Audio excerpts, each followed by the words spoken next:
Good morning বন্ধুরা, welcome back to my channel আড্ডা with রূপালী। আশা করি আপনারা সবাই খুব ভালো আছেন, সুস্থ আছেন, আর আমিও ভালো আছি এবং সুস্থ আছি। আর হচ্ছে আজকে 1431 সালের শেষ দিন, মানে বাংলার সালের শেষ দিন, অর্থাৎ চৈত্র সংক্রান্তি। তো চৈত্র সংক্রান্তির দিন আমার পুজো দেওয়া হয়ে গেল। আজকে ছাতু দিয়ে পুজো দিতে হয়, তো আমি ছাতু দিয়ে পুজো দিয়ে ওটা দিয়েই আজকে সবার ব্রেকফাস্ট হয়ে গিয়েছে। আর এখন আমি খাচ্ছি হচ্ছে একটু চা, কারণ সকালে তো চা খাওয়া হয়নি। তো চা খেয়ে নিয়ে সবাইকে ব্রেকফাস্ট দিয়ে আমি এখন রান্নাঘরে চলে এসেছি। আর আজকে রান্নায় করব হচ্ছে সজনা ডাঁটার চচ্চড়ি। চৈত্র সংক্রান্তিতে সজনা ডাঁটা খায়, তো সেই কারণে আমিও সজনা ডাঁটা রান্না করব, আর তার সাথে করব পনির। আর এদিকে আমের টক নোনতা মিষ্টি ঝোল করব। আর এটা হচ্ছে পনিরের আলু, এটা পনিরের আলু, আর ওই আলুটা আমি ভাজবো পোস্ত দিয়ে। আর এইদিকে মটর ডাল সেদ্ধ হয়ে গেছে। আজকে সাধারণত নিম বেগুন খাই, কিন্তু আমরা আজকে খাবো না। তার কারণ এবার চৈত্র সংক্রান্তিটা সোমবারে পড়েছে, আর সোমবারে আমার ছেলের, মানে সোমবারটা আমার ছেলের জন্মবার। ছেলের জন্মবারে সাধারণত তিতা খাই না আমরা। তো এই যে রান্না কমপ্লিট, এদিকে সজনা ডাঁটার চচ্চড়ি, পনির, পোস্ত দিয়ে আলু ভাজা, মটরের ডাল, তারপরে আমের টক মিষ্টি নোনতা ঝোল হয়ে গিয়েছে। তো এই হলো আজকে আমাদের চৈত্র সংক্রান্তির রান্না বান্না। তো অনেকে এঁচোড়ও করে, আমরাও করি, কিন্তু আজকে এঁচোড়টা করিনি, কারণ 2 দিন আগে এঁচোড় খেয়েছিলাম, ওই জন্য খেতে ইচ্ছা করলো না। অনেকে আম ডাল করে, কিন্তু আমি আম ডাল না করে শুধু মটরের ডাল করেছি, আর আমের ঝোলটা আলাদা করে করেছি। বন্ধুরা, এই গোটা দিন পরে এই এখন সন্ধ্যাবেলায় ক্যামেরার সামনে আসার সময় পেলাম আর কি। আর আজকে তো চৈত্র সংক্রান্তি, সকাল থেকে প্রচুর কাজের চাপ ছিল, তো সেই সমস্ত কাজ করে আর সময় করে উঠতে পারিনি। আর হচ্ছে এখন একটু যাচ্ছি হচ্ছে মার্কেটে, কারণ পয়লা বৈশাখ উপলক্ষে ঠাকুরের জন্য এখনও কিছু কেনা হয়নি। কিনেছিলাম আগে, তো সেগুলো ব্যবহার করে ফেলেছি। তো সেই কারণে ঠাকুরের একটু জামা কাপড় কিনতে যাচ্ছি মার্কেটে। তো ভাবলাম যাওয়ার আগে একটু বন্ধুদের সামনে এসে একটু কথা বলে যাই, যেটুকু সময় পাই। তো আমি আর হাজব্যান্ডই যাচ্ছি, ছেলে ঘরেই থাকবে। তো ঠিক আছে বন্ধুরা, আপনারা আমার সাথে থাকুন আর ব্লগটা দেখতে থাকুন, দেখি আর কতদূর কি টানতে পারি। আর এই যে এখন দশকর্মা ভাণ্ডারে চলে এসেছি ঠাকুরের ড্রেস কিনবো বলে। আরও টুকটাক ঠাকুরেরই জিনিস কেনা বাকি আছে, সেগুলো কিনবো। তো আজকে দশকর্মা ভাণ্ডারে প্রচণ্ড ভিড়, মানে জায়গায় পাওয়া যাচ্ছে না দাঁড়ানোর। তো সব দোকানগুলোতেই প্রচণ্ড ভিড়। তো আমি এই দোকানটার থেকে সাধারণত ঠাকুরের জামা কাপড় কিনি, তো এইখানেই চলে এসেছি আমি। আসলে নববর্ষের দিন তো অনেক দোকানে হালখাতা হয়, গণেশ পুজো হয়, তো সেই কারণেই আরও এইখানে এতটা ভিড়। সবাই পুজোর জিনিস কিনতে এসেছে। আর এই যে দেখুন, আজকে গণেশ ঠাকুর বিক্রি হচ্ছে দোকানে।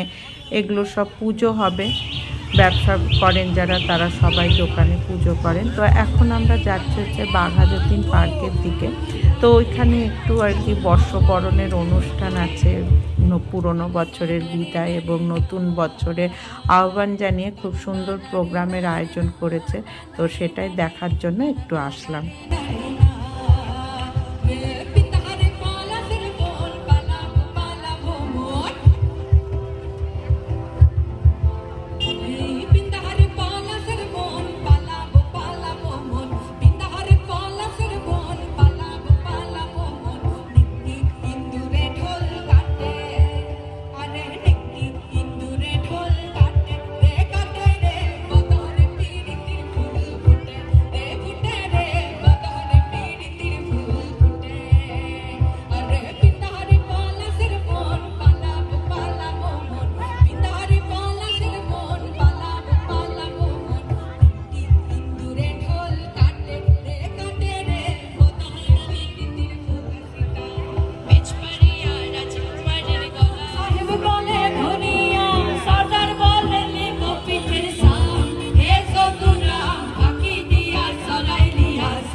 আসলে বাঘাযতীন পার্কের পাশেই আমাদের বাড়িটা, তো ভাবলাম ঘরে ঢোকার আগে একটু দেখেই যাই এখানকার অনুষ্ঠানটা।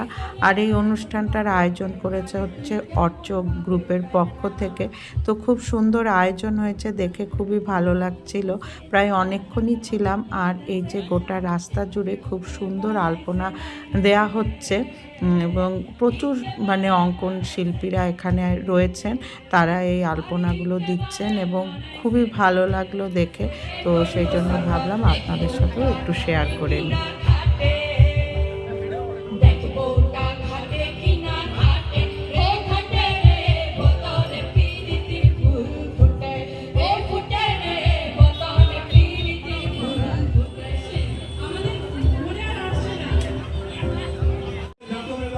আর এইভাবেই হচ্ছে আনন্দ, নাচ, গান, অঙ্কন সমস্ত কিছুর মধ্য দিয়ে পুরনো বছরকে বিদায় জানানো হচ্ছে এবং নতুন বছরকে আহ্বান জানানো হচ্ছে। তো সব মিলিয়ে অনুষ্ঠানটা কিন্তু প্রচণ্ড ভালো লাগলো। তো এখন ঘরে যেতে হবে, আর পরের দিন আবার পয়লা বৈশাখ আছে। দেখা যাক কতদূর কি আপনাদের সাথে শেয়ার করতে পারি। তো ঘরে ঢোকার পথে তো একটু আবার মিষ্টির দোকানেও গেলাম, কারণ কালকে পয়লা বৈশাখ আছে, পুজো দিতে হবে। তো সেই কারণে একটু ভাবলাম একেবারে মিষ্টিটা নিয়েই যাই, কারণ সব জায়গাতেই আজকে প্রচণ্ড ভিড়, কালকে আরও ভিড় হবে, এই কারণে রাতেই মিষ্টিটা নিয়ে যাচ্ছি। তো শুভ নববর্ষ বন্ধুরা, নতুন বছরের নতুন সূর্য উদয়ের সাথে সাথে নতুন বছরের প্রথম দিনের ব্লগটা শুরু করে দিলাম। আসলে চৈত্র সংক্রান্তি এবং নববর্ষের ভিডিওটা আমি একসাথেই আপনাদের সাথে শেয়ার করতে চলেছি। সুপ্রভাত বন্ধুরা, সবাইকে জানাচ্ছি শুভ নববর্ষের অনেক অনেক শুভেচ্ছা। সেই সাথে আমার আড্ডা উইথ রূপালী চ্যানেলে জানাই সবাইকে স্বাগত। তো বন্ধুরা, নতুন বছর সবার ভালোভাবে কাটুক এই কামনা করেই আজকের এই শুভ নববর্ষের দিনে আমি আমার ব্লগটা শুরু করছি। আশা করি ব্লগটা আপনাদের ভালো লাগবে। জানি না কতদূর কি শেয়ার করতে পারবো। আর আজকে ঘুম থেকে উঠতেও দেরি হয়ে গিয়েছে, তো এখন স্নানটা আমার সব হয়ে গিয়েছে, কাজকর্ম কমপ্লিট। আর এখন বাজে হচ্ছে 9টা। এখন আমি পুজো দিতে যাব, আর পুজো দিয়ে নিয়ে তারপরে কাজকর্ম শুরু মানে রান্নাটা শুরু করব। তো বন্ধুরা, এখন আর বেশি কথাবার্তা বলছি না, কারণ অনেকটাই দেরি হয়ে যাবে। তা না হলে আর আপনারা শুধু আমার সাথে থাকুন আর ব্লগটা দেখতে থাকুন। আর এই যে আমি এখন ঠাকুর ঘরে ঢুকে পড়লাম, পুজো দিব। আর হচ্ছে কালকে কি কি ঠাকুরের জন্য ড্রেস এনেছি সেটা আপনাদের সাথে একটু শেয়ার করি। এই যে এটা এনেছি গোপালের জন্য, পিঙ্ক কালারের, কি ভালো লাগছে না? পরানোর পর আপনাদের সাথে অবশ্যই শেয়ার করব। আর এইটা এসেছে হচ্ছে রাধা কৃষ্ণের জন্য, সেট আছে। আর এটা হচ্ছে লক্ষ্মী ঠাকুরের, আর এটা হচ্ছে নারায়ণের। আর এই কটা মালা এনেছি ঠাকুরদের জন্য। তো এই কালকে পয়লা বৈশাখের বাজার করেছি ঠাকুরের জন্য, আর হচ্ছে পরানোর পরে আপনাদের সাথে শেয়ার করব। তো ঠিক আছে বন্ধুরা, আমি এখন তাড়াতাড়ি করে পুজোর জোগাড়টা করি, তা না হলে অনেকটাই দেরি হয়ে যাচ্ছে। আর এই যে আমার পুজো দেওয়া কমপ্লিট। তো সমস্ত ঠাকুরকে আজকে নববর্ষে সাজিয়েছি, তো ভাবলাম যে আপনাদের সাথেও একটু শেয়ার করি। আর এই যে প্রথমেই দেখাচ্ছে হচ্ছে গোপুসোনাকে পিঙ্ক কালারের ড্রেস পরিয়েছি, আর রাধাকৃষ্ণকে পরিয়েছি হচ্ছে অরেঞ্জ কালারের ড্রেস। আর যাদের জন্য ড্রেস আনা হয়নি, মানে যেমন বিপত্তারিণী, তারপরে শিব, এদের তো কোনো ড্রেস নেই, তো তাই জন্য এদের জন্য আমি নতুন মালা এনেছি, তো সেই মালাগুলোই পরিয়ে দিয়েছি। আর এই যে লক্ষ্মী ঠাকুরের জন্য এনেছি ইয়েলো, আর নারায়ণ ঠাকুরের জন্য এনেছি হচ্ছে পিঙ্ক কালারের ড্রেস। তো কেমন লাগছে অবশ্যই কিন্তু জানাবেন।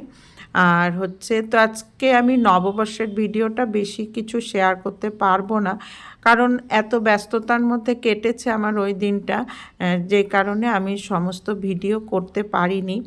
আর এই যে পুজো দিয়ে উঠলাম, আর নববর্ষতে আমি কি কি রান্না করেছিলাম সেটাই একটু আপনাদের সাথে শেয়ার করব। এই যে আমি এখানে মুগ ডাল রান্না করেছিলাম মাছের কাঁটা দিয়ে, আর হচ্ছে এখানে করেছি হচ্ছে কাতলা মাছ সর্ষা পোস্ত বাটা দিয়ে, আর কাঁঠাল চিংড়ি করেছি, বেগুনি ভেজেছি, আর সাদা ভাতই করেছি, পোলাও ফ্রাইড রাইস কিছু করিনি। আর ছিল দই মিষ্টি। এই ছিল পয়লা বৈশাখে আমাদের খাওয়া দাওয়া। তো বন্ধুরা, আজকের মতো ভিডিওটি এখানেই শেষ করছি, আর বেশি দূর বাড়ালাম না। আশা করি আপনাদের ভালো লাগলো, আর এতক্ষণ ধরে আমার সাথে থাকার জন্য অসংখ্য ধন্যবাদ।